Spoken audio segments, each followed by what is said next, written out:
Welcome to the BumbleKast. I'm your host, Ian Flynn, the Bumble King, and joining me as always is my Bumble co-host, Kyle, JCRB Krause.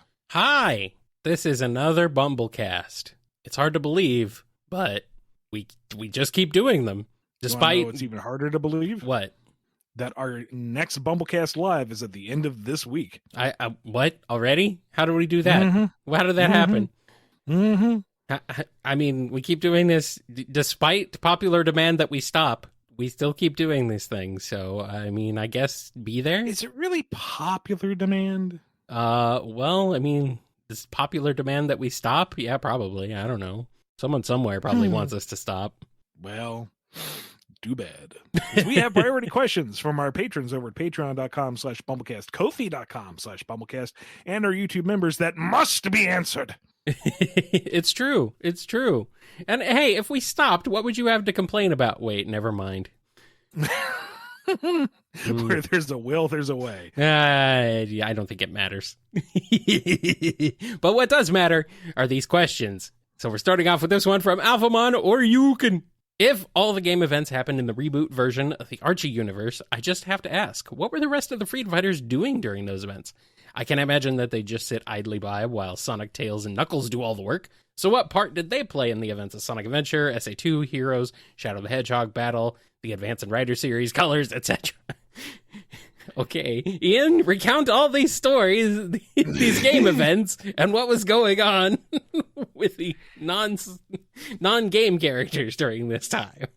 Here's the thing. They didn't have to be part of all those adventures.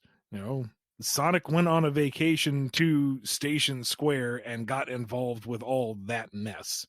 Amy was there. Does she own an apartment? I don't know. She had groceries.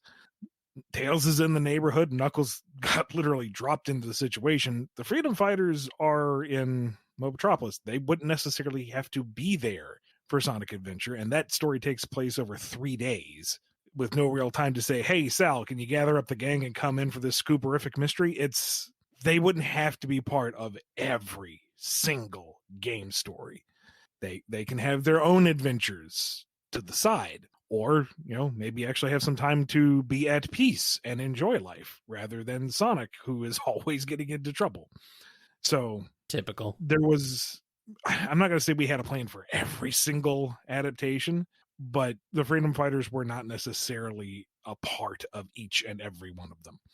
I think there was a line somewhere implying that they were part of the Sonic Adventure thing, but that's something else.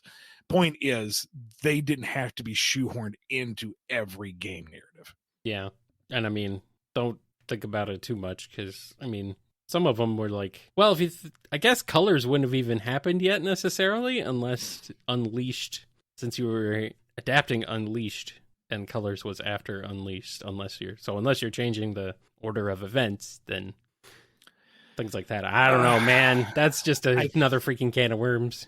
I think the first crossover with Mega Man implied that Colors had already happened, and so we were switching the order of stuff a little bit, but yeah, that it's defunct now, so I thought the crossover was kind of like at the end of everything was kind of how you ended up playing with it, or was that just Unite and not? I think that was Unite. Okay, that wasn't Collide. I haven't had to keep track of that continuity for years, Kyle. How dare you? You don't remember it? These are your children. They're adopted. Oh, okay. I'm sorry. That's not nice. I mean, it's true, though. You didn't create Sonic. Despite what some people think that you think you did, you didn't create Sonic. So, no. Here's a question from Amazin'. I've been wondering for a while on the status of 06, specifically the ending with it being erased. Sonic is implied to remember it with the Japanese script of Team Sonic Racing, having him reference his first 06 meeting with Silver, and Silver not knowing what he meant. Is this the same Silver that we met in 06, or has that version been erased with time and replaced by the Rivals counterpart afterwards? I'm not 100% certain myself. There should only be one iteration of each character. I know I've seen some folks speculating about Silver and his very nature post time reset, but I think the thinking is that it's just Silver and that it's Amnesia. And part of me worries that the whole timeline reset has fallen through the cracks. That's something that needs to be addressed at some point. But then, and there's always discrepancies between the English and Japanese scripts. So until there's like a singular, perfectly unified voice across regions and scripts, I would take discrepancies with a grain of salt. Mm-hmm. I'm going to go with wibbly wobbly, timey-wimey nonsense. And he just, like, even though he may have remembered at one point, his memories have faded and changed due to the amount of changes that he's gone back and inflicted on his future. So, yeah, that's what I'm going with. Things just get weird. His mind is all screwed up. Unless there's this like hidden element to 06 where Elise snuffs out Solaris and leaves Sonic stranded 10 years in the past. And he's like, oh, huh. And he just now caught back with his regular time. Yes, we're playing Back to the Future rules here, where he can remember things for a little bit, but then the memories eventually fade and then can't remember anything anymore. It's gone. Kind of like how, fading out of existence. Yeah, let's make this complicated. Why not? It's already dumb. Let's make it dumber. And Tails has a question. Sonic really enjoys flowers, especially in the anime, where he's seen holding or admiring at least 3 different flower types. A white rose, a daisy, and an annual vinca? Vinca? Maybe. I'm not sure. Identified from screenshots I shared on the BumbleKast server by Minder and Majo Bunny. Do you think Sonic got his love of flora from Amy, or is he just a cool dude who enjoys nature? Maybe both. Either way, I love the fact that he gave Amy a rose at the end of Season 2 during their emotional reunion. It was so romantic. I think Sonic just digs nature. He just appreciates good, wholesome, colorful nature. He made flowers pop out of the things at the end of the stages in Sonic CDs, so...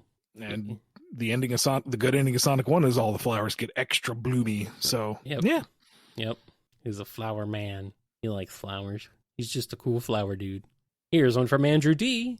In the optimistically hopeful yet unlikely scenario that IDW picked up the Archie Mega Man comics and was able to continue where it left off, and then later wanted to do another crossover event with IDW Sonic, boy, that's a long sentence, how would you handle the in-universe explanation for there being a completely different Sonic continuity? What would have happened to the old one in this case? Would it have been rebooted once again, and if so, how? More than likely, we would just treat it as like a fresh thing. We wouldn't be able to even approach it. But ideally, the best thing to do would be a quick coat of plot spackle and move on. Yeah. Like Mega Man's like, Sonic, it's been a while. And Sonic's like, yeah, I had no idea what you're talking about. And then Dr. Light slides in to say, oh, he hasn't forgotten you, dear boy. Don't be upset. It must be something to do with all the dimensional and time travel energies. Clearly, this is the different Sonic, but I'm sure your friendship runs deeper than any of time and space, blah, blah, blah. Handle it in the page, never address it again. Yes, don't worry about it. Like, anything deeper than that is, 1, going to be extremely convoluted, and 2, is going to cause all sorts of headaches. So, yes. If it were to be addressed at all, quick, quiet, just be done with it. Move on. Let's just pave over this plot hole. All done. Fixed. It never happened. Here's a question from Butter Noodles. What qualifies a god as a god in Sonic? Is it a matter of worship, or is it more so power? If power, what separates something like Dark Gaia against something like the Bio-Lizard? I think it's a very gray area, but it comes down to worship and acknowledge it more than anything. Like, Chaos was not a god. Chaos is a mutant Chow, but the power and the destruction he unleashed upon the Knuckles tribe was remembered by the survivors and the witnesses, and they saw, that and went, woo, that's a god of destruction, because what else could do that kind of power? It must be a god. Whereas the Gaias are more traditional godlike beings, immortal embodiments of the very nature of light and dark, good and corrosive negativity, and resetting the world, and yada, yada, yada, yada. But again, they were remembered by the survivors of each cycle. It was chronicled, and thus they were remembered as godly beings. Bio-Lizard was an experiment locked in the basement and then died 5 minutes after getting let out. I was gonna say, wasn't BioLizard just another example of man's hubris? Yeah, pretty much. The same goes for like Metal Overlord. Yeah. You know, he popped up for the 10 minutes it took for Team Super to kick his face in. So Pretty much.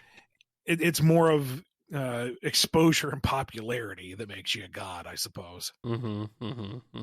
I mean, we all know Big the Cat is the one true god of the Sonic universe. Yeah. I mean, duh.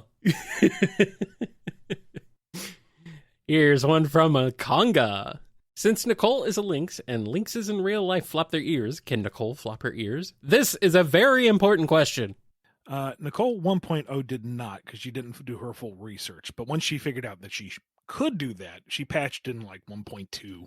Okay, cool. Early on. Okay, cool. Conga, you can continue with your Sally Rivals of Aether mod now. All right, here's one from Dove. Thingy caps on, my dudes. Mega Brawl. Who wins between animated Mega Men? Ruby Spears, super fighting robot Mega Man, the young Mega Man with the mini robot in his brain pan from Mega Man Fully Charged, the Mega Hero from Mega Videoland with a 3-pack-a-day habit, Captain N's Mega Man, or the battle-challenged virus-busting killer app from NT Warrior, megaman.exe. Now, it's been a while since I've watched some of those, or I haven't seen some of the others. But I'm inclined to say Mega Man EXE because he has the power of God and anime on his side. I think so. That's kind of what I was thinking too. He seems like the most capable of all those. And really, even if he's exclusively software, all he has to do is jack into any of the other one's systems. Yeah. Fry their central OS. What are they going to do? Shoot themselves? Try to get him? No. He's going to get from the inside and he's going to win. Yeah. Although the internal mechanisms of Video and Mega Man might be a terrifying cyberspace to navigate. Dr. Why Light. is there smoke in here? This is all electrical systems. Why is there smoke? Dr. Light in that universe was an interesting person, I'm assuming. Very interesting. Yeah. I think the fully charged Mega Man is just too, I don't know, he seems too green, even though he's blue, but he's too, he doesn't have enough experience, and I don't know, the Ruby Spears Mega Man is capable, but could he take on a virus, which effectively is what megaman.exe would be? Yeah, I don't think so. Yeah, I think you're right. Here's one from Ideria. I really enjoy the Scrapnik Island miniseries. Spoilers, if anyone hasn't read the miniseries, which please go read it, it's really great. And seeing Mecha Sonic and Mecha Knuckles with their sick new designs duke it out is just such a treat to see. And familiar, huh? A little bit. We've had General and Omega, Mecha Sonic, and Mecha Knuckles, but for the real robot fight, Tails Doll or Amy Doll? Who's deadlier? Well, for all his other interpretations, if we're going exclusively by game performance, all Tails Doll has done is float around and be kind of creepy. Amy Doll explodes. Like right there, she's more dangerous. But then again, her attack would be to glomp onto Tails Doll, explode them both, so it's a draw? I mean, yeah, sure, we'll go with that. Why not? Here's a question from Chaotic K9. From an aspiring writer to an actual writer, magic systems. From any given series, be they literature, shows, movies, and games, what are your favorite magic systems? What magic systems do you hate, or at least feel the most nitpicky about? And do you prefer hard or soft magic? Let's see. No magic. I really enjoyed... There's no magic in Sonic. Yeah, whatever. Really enjoyed the bending magic system of Avatar: The Last Airbender. That there is an interconnectivity between them, that there are nuanced disciplines within each element that require greater focus and understanding. Yeah.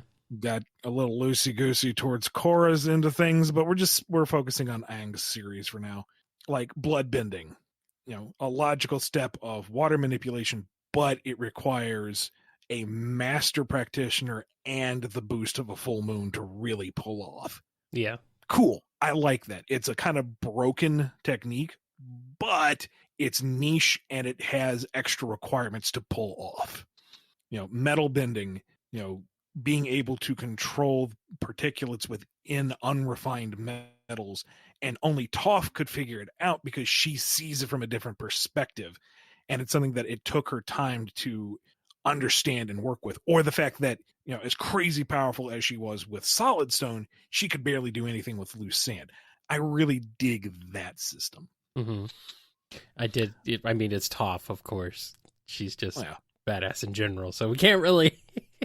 I don't know. Of course she's going to figure out how to metal bend stuff. It's just who she is, And while I can't really endorse the author necessarily, the Alvin Maker series had a really interesting approach to, I don't know what you call it, quirks, mutant powers, meta abilities, humans with supernatural powers. And it was neat because they had a range of abilities. Like somebody could actually dowse. Like dowsing was an actual talent that they had. Whereas somebody else could pick up a stick and pretend to dowse, and you might believe him because, hey, you've heard that's a talent. What did they call it? Talents? It's been a while. And really powerful ones were extremely rare. And the story itself revolved around Alvin, who was the seventh son of a seventh son. And talents were fairly prominent in his family, I think. It's been a while since I read the book. But, being the seventh son of a seventh son was, a very important milestone. And he had this unique talent to just make. He could generate things. And most of the series, as far as I read it, was him trying to figure out what the hell that even means. What can he do with it? And then through the course of the story, there is another child born in the family who, through technicality, is also a seventh son of a seventh son, without spoiling too much. So he has the gift as well, but it's weaker and kind of corrupted, which was a neat twist on it all. I don't know. It's a weird book series, but it's neat. And that magic system did a lot to at least inform me, growing up and such. And I would be remiss if I didn't mention Full Metal Alchemist. Like, yeah, there's a lot of crazy manifestations and stuff, but the underlying principle of equivalent exchange is core to the whole thing on the micro and the macro level. Like, sure, they're pulling off crazy stuff, but it comes at a cost.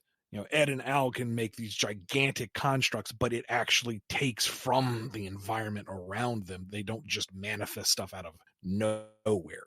Mustang can create flame, but he has to have some flint. He has to have some way of conjuring that flame. And if he were in a vacuum, he wouldn't be able to do it because you can't do that. It needs the oxygen to be consumed, and on and on and on, so on and so forth. It's just one of the many, many, many pieces of that beautifully well-oiled machine of a narrative. Oh my God. I'm just trying to figure out what Iron Maiden has to do with anything, because you keep mentioning seventh son of a seventh son. Like, what? What do you mean? What are you talking about? This is Iron Maiden. That's an Iron Maiden song and album. Come on, man. As for likes and dislikes, I don't get too nitpicky, because if your magic system works for your story, cool. Doesn't matter whether I like it or not. It's if it's in service to your story. I prefer harder systems over soft ones, just because the constraints force you to think harder and more creatively with their usage, and really help safeguard against if they can do this, then they can do anything type of scenario. Like Dragon Ball and its key manipulation. Like, there was, to a point, a degree of a magic system where you needed to train in a certain discipline. You needed to harness enough inner strength to even create something flashy. And how that was manifested into different beam attacks, different energy attacks, different physical techniques was an aspect of the show and the manga. And then eventually it just kind of became a handwave excuse of they can blow up planets and fly and teleport and blah, blah, blah, blah, blah. And then it becomes a question of, okay, why don't they do that anymore? To the point where the latest movie that came out, a lot of it was a callback to old techniques. It's like, oh yeah, how come you don't do this move anymore? Or okay, now this character has a power up because God said so. Why didn't you do that? Why did you? It's you gotta make sure that you don't undercut yourself and rob your narrative any kind of stakes because your central protagonist has Calvin Ball for a power, you know? Yeah. Yeah. Well, you know, on a long enough timeline, fantasy and sci-fi just become kind of the same thing. So magic is magic. Just put the magic into magic, and then it's all magic. Madeline Blue Star 7 has a question. I would like to ask you both for advice on naming an IP. I thought of a name for an IP that I plan on creating that isn't developed into a TV series pitch yet. What would you recommend for me to ensure the name is kept as property while the IP is still in production? And would releasing content of the IP before pitching it to a company do this? This is more of a actual legal technical question, and it's outside of my wheelhouse. So I will say copyright depends on where you are in the world, too. Yeah. It's like what applies in one country and does not necessarily apply elsewhere, or what applies in like the European Union is not necessarily exactly the same as what applies in the US, or anything that applies down in any of the countries in South America or Australia or anything like that. It's like Ian said, it's definitely out of both of our wheelhouses, I think. Now, my personal understanding, which is not sound legal advice in the slightest, is you can't sit on an IP. Like, I don't think you could like trademark the name and then not do anything with it. Like, you could say, oh, I'm going to be doing this with it 5-10 years down the road, and that's fine, but I don't think you can, just stake your claim and then sit on it, because then you could, make a whole big list of cool sounding IP names and sit on them and wait for somebody to come up with the same idea and go, that's mine. I think there's safeguards against that. Now, if you produce anything, as far as I understand in US copyright, as long as it is produced and published, whether web page or whatever, it is technically copyrighted to you. So you can always produce something so that it's there and then use that to stake your claim, I think. But I wouldn't be too worried about it, because filing copyright claims is really expensive and time consuming. I don't know about that. Well, properly enforcing them are. Well, enforcing them, yes, but actually, like, just filing a copyright with the... yeah, I guess that is abused. Yeah, with the USPTO, you can just do that easily. That doesn't take long.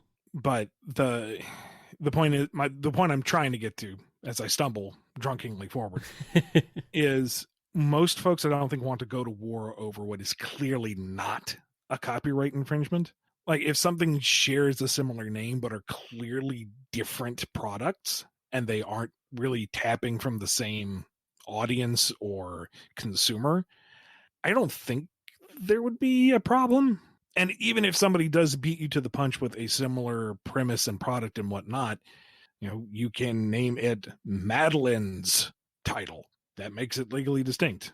Yeah. It's like the Mighty Seven thing that Stan Lee did a few years back. Mm-hmm. And there was a comic and novelty store called Mighty Seven who sued, which I think is kind of silly, but whatever. And so they changed it to Stan Lee's Mighty Seven. There you go. Or the real Ghostbusters. Yes. So I think where you're at right now, your concern should be more on actually creating your vision, seeing it through, making the product, getting the pitch ready, putting that out there, finding the avenues to put it out there. There are folks who handle that legal side of thing. And if you get that far, either you can hire someone or you can do the research yourself. But I wouldn't, from the way you've worded it, I don't think that's your major concern at the moment. Right. So this is from the US copyright.gov website. I don't know if you're in the US, Madeline, but since we are, or at least I am, Ian formerly is, then this at least is how it would apply to us. But in the U.S., copyright exists automatically in an original work of authorship once it is fixed. So basically, once you create something, you have the copyright on it. The thing is that if you are then subsequently, if some sort of legal action has to happen, then you have to be able to prove that you originally came up with the idea before the other party did. So that's where the copyright registration comes into place. And registering is pretty easy and cheap. So it's not hard to do that. Zero oversight. Pretty much, yeah. There's not really anything. Yeah. The Copyright Office does not enforce the copyright, technically. They technically don't. That is the responsibility of the copyright holder. So that's kind of what it boils down to. As far as I know. So that's, like, for example, that. So basically, once you create it, then it is you have the copyright on it. The thing is you just have to be able to prove that, and that's where the registration comes into play.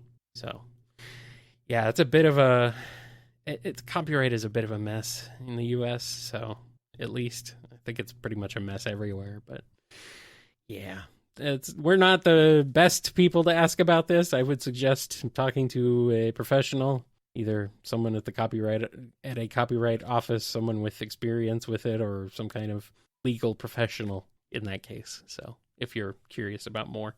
Here's one from Miles Per Hour Davis. Hi guys, just wondering if any of you played the Ori games, and what are your thoughts? Story's great and the music is something else. If the Sonic and Ori universe came together, it would be cool to see. It's on the list of things to play eventually. Same for me. I've seen enough of it to get a kind of an idea, and it's definitely right in my wheelhouse. A 2D platformer with cool music. I mean, that's me, man. That's my bread and butter. Like, between that and like racing games, I'm down. That's just everything. I've actually avoided most of the media on it because I actually want to experience it. Yeah, blind as best I can. Yeah, me too. So I got nothing. I've heard a little bit of the music just through osmosis, but not a lot of it. So I've just not had the chance to sit down and play them, which is stupid because they're on Game Pass. I have Game Pass. What am I doing with my life? Apparently not playing the Ori games. I should fix that. All right, well, we're going to take a quick break. Not a long enough break to go play Ori, but at least it'll be a little bit of a break. And then we'll be back with more on the BumbleKast.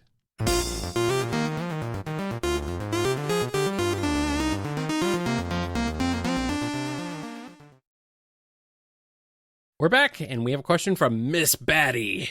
There's a theory that the double chaos control repaired the Ark, the evidence being that it's breaking as it falls. Then the chaos control happens, and it's in peak condition again. Could this be what happened to the moon, too? Something to keep in mind is the Ark breaking was done in engine, and then the Ark going back into orbit was pre-rendered. I am 90% sure that was just an oversight on details. Now, you could potentially try to make the argument that the super chaos control was also double chaos control, and there is a difference, and that, like, they reverted the Ark to its state before it began to fall, but then everybody on the Ark would necessarily be reverted. So does everybody on the Ark go, we're falling? Wait, no, we're not falling anymore. What happened? Like, does that mean that BioLizard is returned to the Ark in perfect state? Like, it's no. It raises way too many convoluted, annoying questions. I think it's just a visual oversight. And as for the moon, we didn't see anybody use chaos control on the moon, let alone super or double. So no, for now, I'm content with Zuka-san's idea that it just turned. I don't know. That cracks me up. I like that one. I'm being told that Sonic Advance fixes this whole problem, but I have no idea how. I'd have to go back and look again, but I can't think of why. I can't think of what they're talking about. I'm sorry. I don't understand. Honestly, I played through Advance, but I kind of don't remember a lot of it. Advance doesn't really have much in terms of story. I guess Advance says that we see the Ark floating around the Earth repaired after. Also, it is the only foreshadowing for the Eclipse cannon being back in action or double chaos control affecting time. Okay. Arky. I hope they don't mean the battle station at the end of Advance, because that's not the Ark. That's something else. That's a different battle station. Oh. Unless it's a background asset during the super fight. This is a fully operational battle station. That's no moon. Maybe that's it. Eclipse Cannon is no moon. I don't know, man. You guys are I have no idea.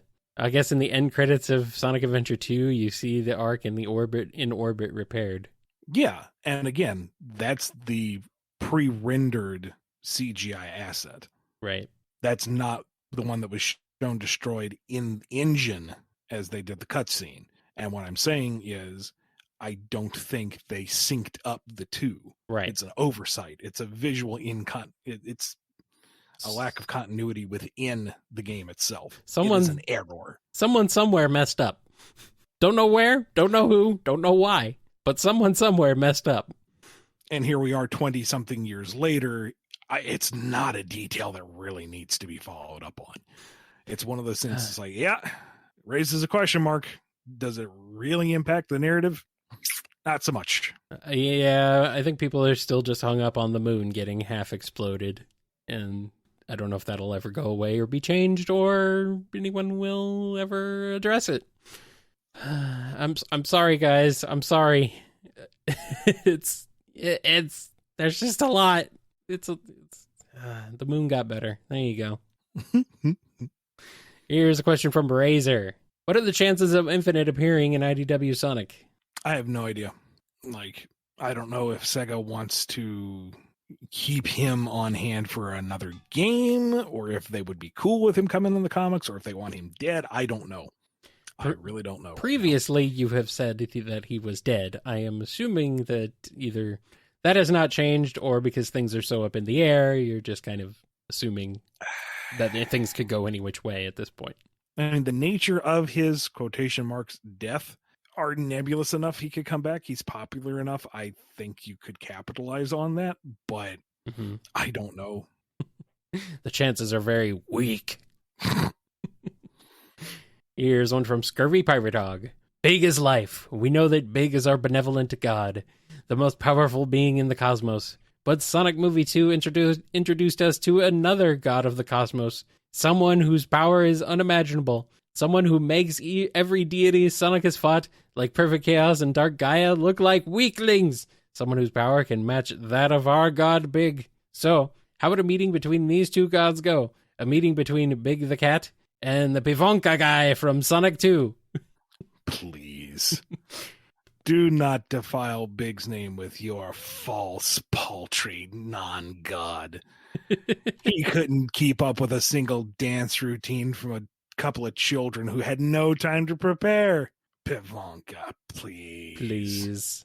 He didn't last an hour. Yeah, he did. He wouldn't make Big.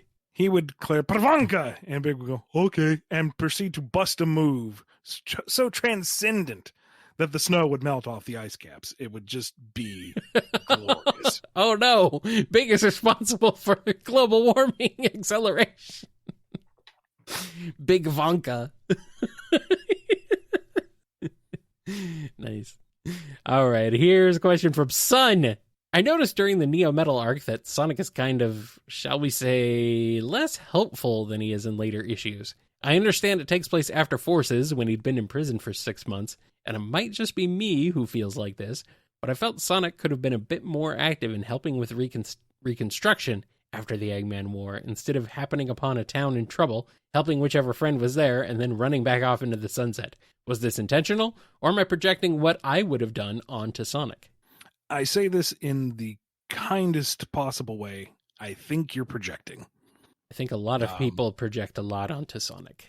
I'm just going to say that. And I don't mean that to be mean. I think that's a lot of that happens. I mean, Sonic is not the stick around and rebuild type. Nope. I remember at the end of SA1, Station Square's in bad shape and he's off into the sunset. Mm-hmm. Some folks argue he's chasing Eggman. Some just say he went off. But point is, he ain't there no more.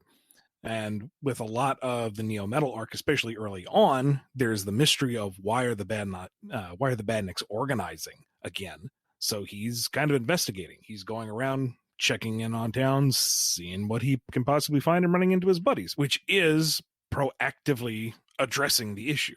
Yep. Sonic went to the store to pick up some milk. When is he going to be back? I don't know. He will be. That milk ain't going to be good, but he'll be back. He'll have drank it all. If he drinks milk, I don't know. He might. He likes spicy chili dogs, so he might drink some milk. He's got to temper the spice a little bit sometimes. Here's a question from The Shimmer. In Archie's Sonic Shuffle tie-in, it was stated that Imaginary World can support the existence of extra/higher dimensional worlds. So is it safe to say that the concepts of extra/higher dimensions exist in Archie Sonic's world? Sure. I guess. That's what they said. Why not? I mean, it's defunct, so If you you can can really challenge that. you can make your headcanon however you want. Put it in your fanfic or in whatever you're working on. Sure. Go for it. No one's gonna stop you. Here's a question from Windstar Osprey. Can you tell us a little bit more about Cortez, Antoine's mongoose nemesis from Sonic Universe 95, and Null, the Mephiles-like creature that would have appeared in Sonic Universe number 96? They must have been something awesome, given that Cortez is a master swordsman and Null was seen devouring/assimilating one of the koalas in the leaked pencils. 1 second. Hey, Bang. hon? Bang. No, off the top of your head, do you remember if Cortez was a badger or a ferret? That's what I thought, but I couldn't remember. Thank you. Badgers. Cortez was a badger, and as for everything else, that's Lost Hedgehog Tales territory. Suffice to say, Cortez was supposed to be integral to the subplot we were building for Antoine, and Null was going to be a primary antagonist in the stuff we had planned for Blaze, Bunny, and the Soul Dimension in general. All right, here's our last regular question. This one comes to us from none other than Noni. If Tikal took the child locks off, do you think Angel Island could take Babylon Gardens and the Black Comet in a race? Yes, absolutely, yes. Instead of the knocks, you give it the knucks. Yeah, that's right. Like we've said before, the Master Emerald's just the Angel Island's steering wheel. Palm trees blowing over backwards, little small animals getting peppered into the ocean. Don't hit the boost, Knuckles. He hits the boost and all the plant life just gets rooted off. Uprooted and blown off. He does Angel Island does a sick drift. Whoa! Hold on! Man. Servers are the 7 chaos. The 7 chaos are the pistons in this baby. Listen to it purr. Be a little off balance because he only got 7. That's okay. He's got a controller. That's right. That's right. It serves to unify the chaos. Vroom, vroom.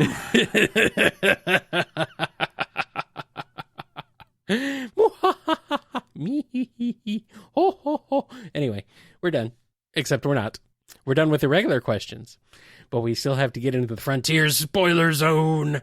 Warning, if you have not played Sonic Frontiers and you don't want spoilers, then turn back now. Don't listen to this. Stop. No.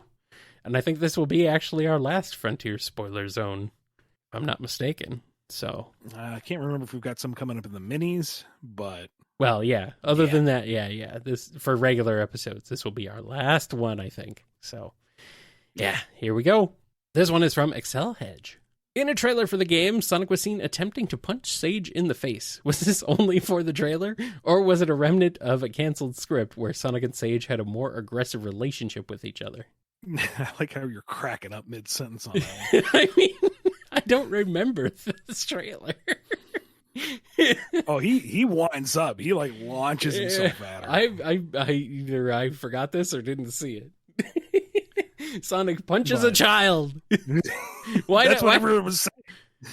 They were laughing about it. Why don't we have this? We need this in the Discord server. I don't know in what form, but we need it. I don't know. Somebody give me that. Get me that. But to answer the question, no, that was just trailer fluff. That was never part of the script at any point. Did you even know they were going to do that? No. Okay. Like they tried it out and it's Marza, so it's gorgeous, but it's like a little out of theme, but well, you gotta get the edgelord kids in there, gotta get your Shadow fans to get on board with the Sonic, and that's how you do it. I mean, punch the children. Incredibly sick as the Sonic running up to Giganto and turning super and them going to collide with each other. That was freaking gorgeous, but that never happens in the game either. Not really. Of course Sonic would punch a child. I mean, no, he would not. You don't know that. I do so. I made him. You didn't make my creation. He's my beautiful blue boy. He would never hurt a child. Now you're just throwing fuel on that fire, buddy. Yeah, let it burn. I guess at this point, whatever. It's true. Ian thinks he created Sonic the Hedgehog. Ian claims he owns Sonic. Finally admits it.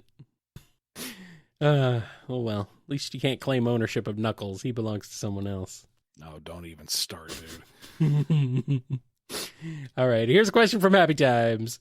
Since Eggman has made what he considers his child through artificial means, what if somewhere down the line Sage makes one herself through science, as either a mechanical or biological being, to continue the Eggman line after the doctor has finally passed away, and then that offspring does the same? Is this how we eventually end up with Eggman Nega? That's funny, but that's also a fan idea, so that's never going to happen. Well, maybe. That is like the exact way to never let an idea happen ever again. Well, I don't think they could sue you for that, but hey, you never know.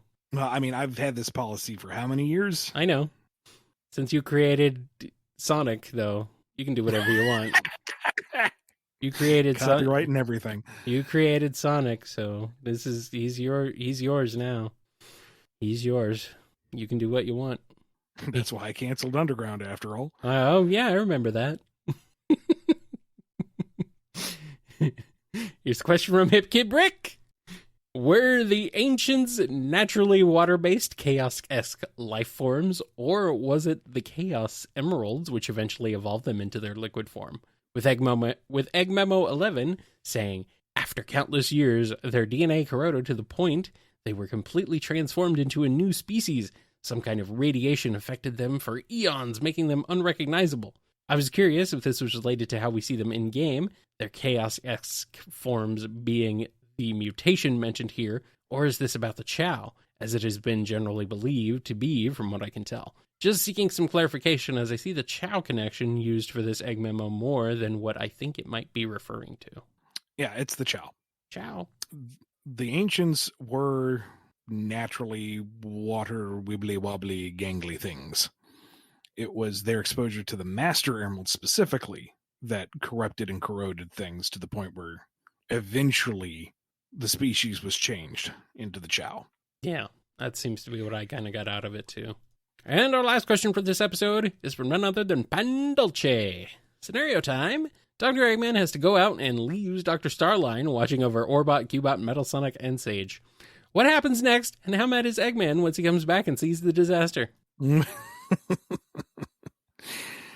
Well, as tempting as this is to go full boom on it, like Metal Sonic's not going to get into any antics. He's just going to stay there in his charging pod. He's not after Sonic. Orbot and Cubot relish the ability to not do work. And Sage is a good girl. She does what Dad says. Go offline exactly at 8 o'clock. Mm-hmm. No late night snacks. No scary movies. And Starline is marveling that for once, everything's efficient. Everything is going according to plan. He can just chill out and read a book. It's the easiest babysitting gig in the history of babysitting. Eggman comes back to everything just pristine and orderly, and there hasn't been any weird family antics, and he just sighs and shakes his head, and he's not angry. He's just disappointed. Can't he go off and have one good scheme to come back to a hilarious outtake? No, you're all obedient. Why are you obedient now? Then Surge happens. then the door busts down and Surge walks in. Here we go. Here's the chaos. That's the second babysitting gig. You want me to babysit your base. Yes, and don't let anything untoward happen. Eggman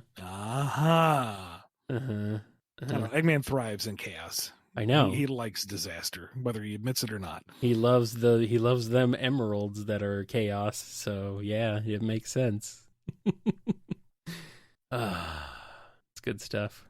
God, there's some like really good animations of Surge even now. It's like, wow, she's like really taken off. Yep. It's good. Good. She deserves it. All right. The folks who support this show over at patreon.com/BumbleKast, Ko-fi.com/BumbleKast, and our YouTube members, they deserve a big thank you as well. Yes, they do. Go for it. Big thank you to Daniel H., Jennifer R., James K., John B., Robotnik Holmes, Sam Cybercat, Samuel P., Torchbound, Mike B., Andrew D., Dave M., Salucha Cat, Koopalin Crew 128, Jay Frost, Duas Dizdin, Hero of Light 13, Noni, Professor Scruffy Matt, Chris A., Sony, Triforce Riku, Sonic, John M., Jib, Yami M., Fiona M., Lee H.K., Lisa M., Ben Wolfsbane, Scurvy Pirate Hog, Chevelle, Arc Fighter, Keeper of Monsters, Axis, Xandroni the Painter, Tick Tick, Jonathan D., Starlight Sec, The Name is X, Twilord, Solaris Stain, Nimmer, Godzilla, Chaos Sonic 1, Nondle, Cameron H., The Discan, Justin S., Dove, Just a Mountain Soul, Alex G.S., Dadler the Dalek, Sonic Legacy, Ink Thinks, Pedanticat, Les, Jennifer H., Jolene B., Red the Supernamic, Chad, Alpha Monar Yukon, Joshua S., Omega Watt, Jack the Animator, Yuma221, Of the Stars, Nova Polyduo, and Tails, Preston M., Noah M., Derucival, Kojiro Highwind, Sonic 84, Awesome Cakester, Supersonic Fan, KGB, Radri, Chase L., Wildcard 717, Z Broadcast, Callum Q, Jack C, Jay the Redneck, Miles the Prower, Navarre, Exidel, Agent Kaz, 4 Sonic Fan, Puppy the Scholar, Rhythm Raccoon, Indabend, Pig Dan 20, and Zephyr, Ozjam, Jimmy M, Curly Quills, Angela V, Aiden S, The Marble Gardener, Mox, Miggy Sawdust, ONBD, Wheelie Doe, Sandra BH, Smiley 21, Sammy S, Bushmitten, Crooker, Vlad, Tetsuya the Wise, Sterling Sonic, Mancher, Congo, Windskull, Supernova, Superior Pizza, Sonic PAJ, Philip is Cold, Michael P, Thigolf, The Crucified Devil, Loop De Loop, Omega Man 21, Thievius, Delta God 77, Dominic the Raccoon, Planet Breezy, Unity, Kedrium, Lori L, Native Nerd 27, Jason G, Cody G, Lacey M, Raccoon Shinobi, Normal Passon, Marcy H, Caswell, Mr. Murderbird, The Giant Murdering Bird, Lucky Lychee, Razor, Mr. Needle Mouse, SB, My Fish Eats Rocks, The ID Card, Phil C, Jonathan F, Hip Kid Brick, Levi C, I long for my children, but I have to wait, Tetsu Knife, Ultra Guy, Crabo, Amazing, Samantha S, Dead Air, Niles, Nils? Both of them, why not?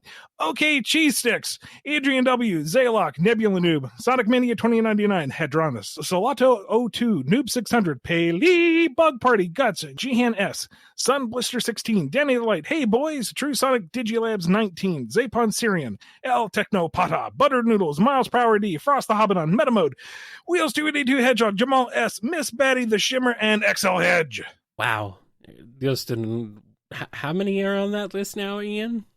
Over 180. That's insane. That's crazy. How? Why? Someone explain yourselves, or don't. Actually, no, don't explain yourselves.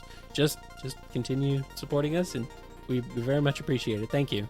Yeah, don't question it. Just be thankful. I am grateful. That's going to wrap us up for this edition of the BumbleKast. We will see you this weekend, Saturday at 6 p.m. Eastern Standard Time, for another BumbleKast Live. Until then, be good to yourselves, be good to each other. We'll see you next time on the BumbleKast. Did you cut off, or did you just stop after be good to yourselves, be good to each other? I realized I should have done the usual finale, but you wrapped it up nicely, so there you go. Alrighty, there you go. I was like, wait a minute, you forgot the other part of that. You've been listening to the BumbleKast, a co-production of Bumble King Comics and the KNGI Network.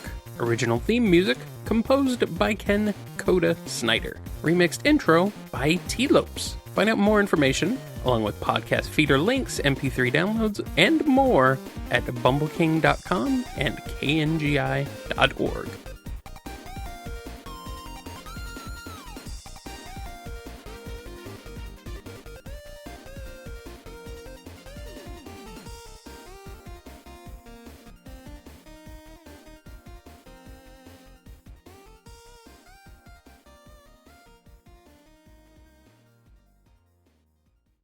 I like the people who get mad about the go. BumbleKast. I like the people who are like, stop answering the shipping questions. It just makes everything worse. I'm like, I don't know. I'm having a good time. It's not like we add anything of value or context to it. Well, apparently people we don't add anything of value or context to it. It's true, but people still get mad about us doing it. They're like, you need to not answer some of these questions, and I'm just like, well, I mean, why not? Why? Okay. Why? I don't know. Here you go. $5 counter tier. You subscribe for a month to shoot down one shipping question. No, I don't want to do that. We make bank, buddy. No. I know we would, but I don't want to do that. Here's a question from so-and-so who wants to ask about shipping. However, thanks to so-and-so who's had the I Hate You subscription tier, we can't answer it. Better luck next month.